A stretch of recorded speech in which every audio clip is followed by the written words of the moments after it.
अध्यक्ष महोदय, खरं तर सुरुवातीला लेक लाडकी योजना आणि दिव्यांगांना घरकुल आपण दिलं आणि शेतकऱ्यांचं वीज माफी केलं म्हणून त्याबद्दल सरकारचं मी आभार मानतो, धन्यवाद देतो. अध्यक्ष महोदय, हे दुर्लक्षित घटक जे आहे, एका इकडे आपण नवीन लाभार्थी शोधत असतो, पण दुसऱ्या इकडे जे आपत्तीग्रस्त आहे, जे अन्यायग्रस्त आहे, जे वंचित आहे, अर्थात या राज्यातल्या काही विधवा असेल, दिव्यांग बांधव असेल, त्यांच्यासाठी खऱ्या अर्थानं एक वेगळा कार्यक्रम देणं अध्यक्ष महोदय फार महत्त्वाचं आहे. आणि राज्यामध्ये जर आपण पाहिलं अध्यक्ष महोदय, एक विषमता मोठ्या प्रमाणात वाढत चालली आहे अध्यक्ष महोदय. अध्यक्ष महोदय, आपण पाहतोय का ज्यांनी सीमेवर आपलं सर्वस्व आयुष्य गमावलं, ते जेव्हा सीमेवरून वापस येतं, सुनील भुसारा का, आणि काही लोक आम्ही पाहतोय तिथे शहीद होतात, त्यांना धड वागणूक सुद्धा चांगली भेटत नाही. अध्यक्ष महोदय, ज्याचं कुटुंब सीमेवर शहीद झाल्यानंतर किमान त्यांचं एक पुस्तक तरी 5 वर्षातून निघालं पाहिजे. शहीदांचं एखादं पुस्तक आपण प्रकाशित केलं पाहिजे. अध्यक्ष महोदय, पहिले आपण 5 एकर जागा त्यांना परिवारासाठी देत होते. आता नवीन हायकोर्टाच्या सर्वोच्च न्यायालयाच्या निर्णयामुळे आता आपण ते जागा सुद्धा देत नाही आहे. आपण व्यक्तिगत लोकांना जागा देता येणार नाही असा सर्वोच्च न्यायालयाचा निर्णय झाल्यानंतर आपण त्या सुद्धा घेतलेल्या जमिनी सुद्धा परत घेतल्या. आपण त्यांना जमिनी दिल्या आपण, पण त्या सुद्धा आपण परत घेतल्या. अध्यक्ष महोदय, यावर खऱ्या अर्थानं पुन्हा विचार करून शासनाचा विशेष आपल्या राज्य सरकारचा कायदा करून आपण त्यांना कशा प्रकारचे जमिनी देता येईल याचाही विचार अध्यक्ष महोदय आपण केला पाहिजे. स्वस्त धान्य दुकानाच्या बाबतीत असेल अध्यक्ष महोदय, काही सैनिक जेव्हा घरी परत वापस येतं 20-20 वर्षानंतर, 30-30 वर्षानंतर, त्यांना काही सन्मानाच्या गोष्टी देणं, टोल फ्री असेल त्यांच्यासाठी अध्यक्ष महोदय, गावातला तलाठी घरी गावापर्यंत त्याच्या घरापर्यंत जायला काय हरकत आहे? किती माजी सैनिक असणार? याच्यावर एक वेगळं धोरण आपण माजी सैनिकांसाठी आपण काढावं. अध्यक्ष महोदय, आंध्र प्रदेशनं 6,000 रुपये महिना सुरू केला दिव्यांग बांधवासाठी. आपण 1,500 देतोय. लेक लाडकीची योजना सुरू झाली, सुरुवातीलाच 1,500 देतोय. आणि दिव्यांगाची योजना 70 वर्षापासून सुरू झाली, त्याला फक्त 1,500 देतोय. अध्यक्ष महोदय, सुरुवातीला लेक लाडकीला जर तुम्ही 1,500 देत असाल तर दिव्यांगाच्या आपण किमान 6,000 रुपये महिना जर आंध्र प्रदेश देत असाल तर आपण दादा 3-4 हजार रुपये महिना द्यायला काय हरकत आहे? राज्याच्या एकूण बजेटच्या जर कायदा आपण जर पाहिला तर राज्याच्या एकूण बजेटपैकी 5% राशी हे दिव्यांगासाठी खर्च करावा हा कायदा आहे. आम्ही सर्वोच्च न्यायालयात जाणारच आहोत, त्याच्यासाठी लढणारच आहोत. जर आपण 5% जर पाहिलं अध्यक्ष महोदय, तर किमान आम्ही पाहतोय 25,000 कोटी रुपये दरवर्षी बजेटमधून आमच्या दिव्यांगाला दिलं पाहिजे. आपण 1,000 कोटीच्या वरती देत नाही अध्यक्ष महोदय. 1,000 कोटीच्या वरती आपला आकडा जात नाहीये. मग ते काँग्रेसचं सरकार असू दे का भाजपचं असू दे, तुम्ही दिव्यांगासाठी काय नवीन केलंय? अध्यक्ष महोदय, आपण या बाबतीत निर्णय घेणं, आम्हाला जर कायदा जर अस्तित्वात असेल तर 5% निधी त्या दिव्यांगाला जात का नाही? काय घोळं मारतंय? कोण तिथं आळवं येतं? अध्यक्ष महोदय, आपण दिव्यांगाचा विचार केला अध्यक्ष महोदय, तर साध्या खेळाडूमध्ये सुद्धा अध्यक्ष महोदय माझ्याकडे जे माहिती आहे अध्यक्ष महोदय, यामध्ये जर आपण जर विचार केला तर जे इतर खेळाडू आहे अध्यक्ष महोदय, त्या इतर खेळाडूला आपण 1 कोटी देतो सुवर्ण पदक आणलं तर, आणि दिव्यांगाला 30 लाख देतोय. कोण या अफजलखानाच्या विचाराचं आहे? त्याला आळवं घेतलं पाहिजे का नाही? म्हणजे आता जर आपण पाहिलंय, तुम्ही इतर खेळाडूला जर 1 कोटी देत असाल तर दिव्यांगाला 30 लाख द्यायचं कारण काय? सुवर्ण पदकामध्ये दोघांची भागीदारी सारखीच आहे अध्यक्ष महोदय, दोघांची मेहनत सारखी आहे. उलट दिव्यांगाची मेहनत अधिक जास्त आहे. आणि मग अधिक जास्त असताना सुद्धा अध्यक्ष महोदय, आपण असा दुजाभाव काश्य पदकासाठी तेच आपण करतोय. म्हणजे मला दादा हे समजत नाही की अशा प्रकारची हिंमत या प्रशासनातले अधिकारी करते कसे याचंच नवल वाटतंय. अशी विषमता. मग तुम्ही जर चांगल्या माणसानं सुवर्ण पदक आणलं तर त्याला 1 कोटी देणार आणि दिव्यांगांना आणलं तर तुम्ही त्याला 30 लाख देणार. म्हणजे आता जे योजना आता आपण प्रस्तावित केली, आता जे योजना आहे याच्यामध्ये सुद्धा आपण असंच करतोय का इकडे 30 लाख देतो आणि याला 3 लाख देतो दिव्यांगाला. तर मला वाटते दादा आपल्याकडून ह्या अपेक्षा आहे का या बाबतीत आपण कुठंतरी एक वेगळा निर्णय, अशा पद्धतीची समानता, आपण विषमतेचं बीज मला वाटतं पेरू नये. अध्यक्ष महोदय, सर्वसाधारण खेळाडूसाठी आपण 5 लाख देण्यात आले म्हणजे परीक्षा पूर्व तयारीसाठी, आणि दिव्यांगासाठी 2च लाख देतोय. म्हणजे आपण 2018 मध्ये 10 लाख देत होतोय सुवर्ण पदकसाठी, तिथं दिव्यांगांना फक्त 3 लाख देतो. ते आता चालूच आहे. आणि ऑलिम्पिकमध्ये खेळणाऱ्याला 1 कोटी देतोय, दिव्यांग इतर खेळाडूला, आणि ऑलिम्पिकमध्ये फक्त दिव्यांगाला 30 लाख देतोय. रौप्य पदकमध्ये 7 लाख देतो इतरांना, आणि दिव्यांगाला रौप्य आणलं त्यानं तर त्याला देतो 2 लाख. ही विषमता, ही फाईल पुटअप झाली होती दादा चांगली, पण तो कोणता सेक्रेटरी आहे तो पाहाच लागते. त्याला प्रस्ताव क्रीडावाल्यानं चांगला पाठवला होता, काय समानतेनं दिलं पाहिजे, उलट जास्त दिलं पाहिजे दिव्यांगाला. पण त्याचे काय घोडे मारले त्या दिव्यांग बांधवांना मला माहीत नाही. त्यांना फाईल पुन्हा 30% वाढ होईल अशी पाठवली. 30%मध्ये याचे 30 लाख झाले, त्यांचे 1 कोटी झाले. असं करू नका ना. सुवर्ण पदक या देशामध्ये दिव्यांगानं आणलेलं आहे. इतर खेळाडूंमध्ये पहिलं सुवर्ण पदक आम्ही पाहतोय मुरलीपंत पेटकरनं आपल्याकडे 1977 मध्ये आपण आणलंय.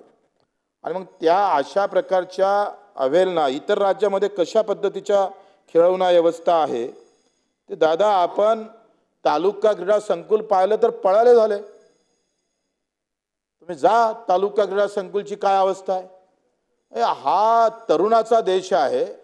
4 कोटी युवा या राज्यामध्ये आहे. 4 कोटीसाठी तुम्ही किती पैसे दिले 5 वर्षात? फक्त 4 कोटी दिले युवकांना, फक्त 4 कोटी. 4 कोटी आमची युवकांची संख्या आहे. म्हणजे 5 वर्षात दिवस झाले 1800 आणि एका युवकामागं खर्च केला 1 रुपया.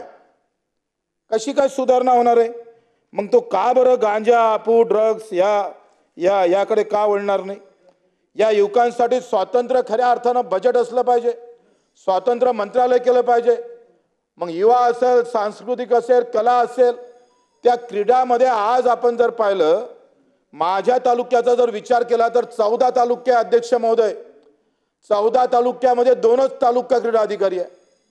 आता 2 तालुका क्रीडा अधिकारी आणि 14 तालुके कसं सांभाळणार आहे? ते कशा पद्धतीने आपण समोर जाणार आहे? जे खरं आहे ते मांडलं पाहिजे ना अध्यक्ष महोदय.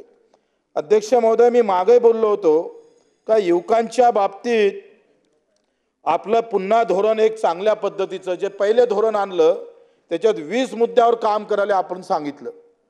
20 मुद्द्यापैकी 2 मुद्द्याशिवाय आपण अजूनही हात लावला नाही. नाशिकचा एक कार्यक्रम जर पाहिला मोदी साहेबांचा, तिथं ते क्रीडा महोत्सव आपण घेतला, तिथं 45 कोटी खर्च आपण केले आणि पुऱ्या 3 वर्षामध्ये फक्त आपण स्पेशल युवकांना 4 कोटी दिले. केवढी मोठी अवेलना ह्या युवकांसाठी आहे. इकडे पेपर फुटतं, दुसरीकडे नोकरी लागत नाही, शेतीमध्ये ताकद राहिली नाही, स्वतःचा उद्योगधंदा करावा तर मोठे उद्योगपती अंगावर येतं. अदानी अंबानीची जेवढी ताकद आहे त्याच्यामध्ये हे लहान उद्योग. आता रामदेव बाबांनी मिरची पावडर काढावं तर बचत गटानं काय करावं? ध्यान नाही लावावं लागेल का? का मोठ्या उद्योगपत्यांना कोणते धंदे करावे, राहण्यासाठी कोणते ठेवावे? आता कोणी पण असा हस्तक्षेप वाढत चालला असेल, किमान गृहउद्योग तरी किमान आमच्या खेड्यापाड्यातून कशी निर्मिती होईल, तर याच्याकडे दादा आपल्याला लक्ष द्यावं लागेल. एक चांगलं धोरण या बाबतीत कशा पद्धतीनं आणता येईल ते आपण पाहिलं पाहिजे. अध्यक्ष महोदय, नेहमी आम्ही पाहतोय राज्यपालाच्या अधिवेशनामध्ये मुस्लिम हा शब्दच आला नाही. मला याचंच नवल वाटते, पुरं भाषण ऐकलं. मग मुस्लिम नावाचा शब्द किमान घ्यायला काय हरकत आहे? आपण मत मागायला तिकडे जातोय. तुमचं तामिळनाडूमध्ये भाजप युतीच सरकार आहे, त्यांनी आरक्षण मुस्लिमांना देण्याचा प्रयत्न केला, देत आहे.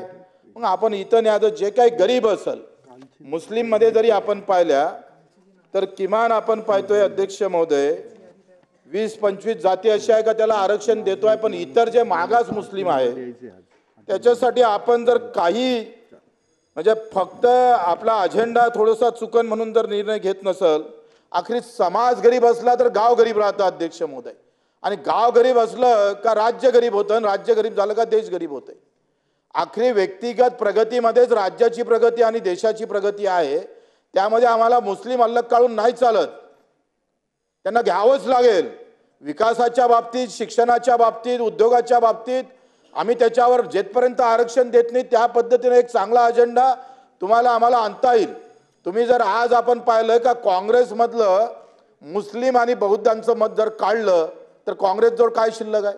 काहीच नाही. ते यांच्या भीतीमुळे तिकडे गेले का इकडे हिंदुत्वाचा झेंडा असल्यामुळं सगळे मुस्लिम आघाडीकडे झुकले. आणि परिणाम काय झाला तर तुमचा अजेंडा मोडीच निघाला. तुम्ही जर पूर्ण मतं पाहिले तर जिथं मुस्लिम मतं ज्या ज्या राज्यात जास्त आहे, राजस्थानमध्ये मुस्लिमांची मताची टक्केवारी जास्त आहे, यूपी मध्ये जास्त आहे, महाराष्ट्रामध्ये जास्त आहे, खालच्या राज्यामध्ये जास्त आहे, तिथं भाजप टिकत नाही. आणि मी नेहमी आम्ही चर्चा करत असतोय का भाजपचा हिंदुत्वाचा झेंडा आणि काँग्रेसचा मुस्लिम आणि बौद्धांचं जर मत बाहेर काढलं तर ह्या दोनही पक्षाचं डिपॉझिट जप्त होऊ शकते. कारण तुम्ही कर्मावर लढतच नाही, तुम्हाला मुद्दे महत्वाचेच नाही, तुम्ही धर्म महत्वाचे ठेवताय.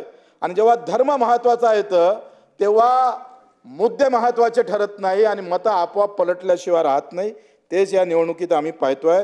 आणि मग याच्यासाठी मला वाटते या सरकारनं मुस्लिमांचा द्वेष न करता त्यांना राष्ट्रीय प्रवाहात कसं आणता येईल, त्यांच्यामध्ये खऱ्या अर्थानं राष्ट्रभक्ती कशी निर्माण करता येईल ते आहेच, पण त्यांच्यामध्ये असा भाव निर्माण होता कामा नये. त्यासाठी सुद्धा उपाययोजना अध्यक्ष महोदय आपल्याला अत्यंत करणं गरजेचं आहे. आज आपण जर क्रीडा याच्यावर जर तुम्ही ह्या सगळ्या विचार केला अध्यक्ष महोदय तर बजेटच नाही हो तुमचं. म्हणजे आज जिल्हा क्रीडा संकुल वसाण पडले, पैसे दादा आपले बनसोड साहेब तिथं मंत्री आहे, तुम्ही जर पाहिला खर्च अत्यंत जेवढे निधी दिला त्याची खर्च पण होत नाही आहे. युवकांवर तर असं आहे का 19-20 मध्ये तुम्ही फक्त 2% खर्च केला, 20-21 मध्ये 0.40 खर्च केला, 21-22 मध्ये फक्त 0.72 खर्च केला. व आपण युवाचं मत घेतोय, आपण कार्यकर्ते जर पक्षाचे पाहिले तर सर्वाधिक युवा असतं, त्याच्या हातात आपण पक्षाचे झेंडे दिल्यापेक्षा उद्योगाचा अजेंडा कसा उभा करता येईल याचा सुद्धा अध्यक्ष महोदय आपण विचार करावा.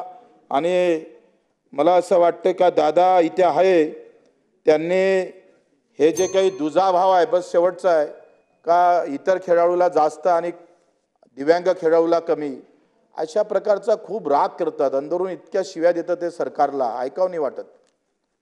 असं वाटतं आपणच आत्महत्या करावं काय. हे सारळ आहे.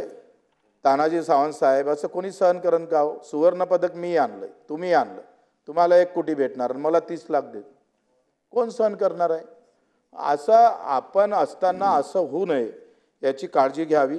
शेवटचा मुद्दा अध्यक्ष महोदय का प्रकल्पग्रस्ताच्या संदर्भात आपण एक महामंडळ, वित्तीय महामंडळ, आपण जातीनिहाय महामंडळ आणले, पण प्रकल्पग्रस्तांचं एक महामंडळ तयार झालं पाहिजे. पुनर्वसन मंत्री इथं आहे, आम्हाला माहिती आहे की जे विस्थापित झाले, तुम्ही आज लेक लाडकी योजना आणली, पण ज्यांच्या जमिनी धरणामध्ये किंवा प्रकल्पामध्ये गेले ते सगळे आम्ही पाहतो उघड्यावर आलेले आहे. आत्ता थोडा कायदा 13-14चा व्यवस्थित आला म्हणून थोडं बरं झालं, पण जर आपण अगोदरची स्थिती जर पाहिली तर आमची इथं अप्पर वर्धासारखी जमिनीमध्ये किंवा वासनी प्रकल्पामध्ये अध्यक्ष महोदय ज्यानं डायरेक्ट खरेदी केल्या त्याला बाजारभाव 10 लाख रुपये होते आणि आम्ही भूसंपादन केलं फक्त 2 लाखामध्ये. म्हणजे त्याच्या जमिनीवर जेवढं कर्ज होतं तेवढे सुद्धा त्याला पैसे भेटले नाही आहे. आणि मग आता आम्हाला प्रकल्पातून जो निधी भेटतं त्याचा काही टक्केवारी, जसं बांधकाम महामंडळ आहे, बांधकाम कामगारासाठी मंडळ आहे, तसं प्रकल्पग्रस्तासाठी जर एक मंडळ तयार केलं अध्यक्ष महोदय तर मला वाटतं एक कायमची व्यवस्था जे जे काय प्रकल्पग्रस्त असेल, ज्यानं ते ग्रस्त झाले असेल त्यांच्यासाठी एक प्रकल्पग्रस्त आर्थिक महामंडळ आणि एक शेतमजुरासाठी अध्यक्ष महोदय, आज शेतमजुरासाठी एकही स्कीम नाही. गावात शेतकऱ्यासाठी तरी काही योजना आल्या, पण शेतमजूर जर शेतात मरतं अध्यक्ष महोदय तर त्याला अपघाताचे पैसेसुद्धा भेटत नाही. आपण स्वर्गीय गोपीनाथजी मुंडे याच्या नावानं शेतकरी अपघात झाला तर 5 लाख रुपये देतो, पण शेतकरी जर साप चावून मेला मजूर तर त्याला ते पैसे जात नाही. एकाच गावामध्ये साप चावला तर 5 लाख आणि दुसरा काम करणारा मजूर असेल तर त्याला खडकूई पण देत नसेल. अशी तफावत का निर्माण होते याचंच मला नवल वाटतं. आणि म्हणून 2-3 महत्त्वाच्या गोष्टीवर मला वाटतं या सरकारनं निर्णय घ्यावा. एक तर युवा धोरण बदलावं, चांगल्या प्रकारचं तरतूद युवासाठी करावी, जेणेकरून त्यांच्या हाती तलवारी किंवा पक्षाचे झेंडे न जाता खरं तर उद्योगाची एक नवीन गतिमान त्यांच्याकडे मला वाटतं त्यांच्या आयुष्यामध्ये भेटलं पाहिजे, अशा सुद्धा अपेक्षा करतो. आणि दादा निश्चितच यावर उत्तर देतील अशी सुद्धा त्यांना विनंती करतो. जय हिंद, जय महाराष्ट्र.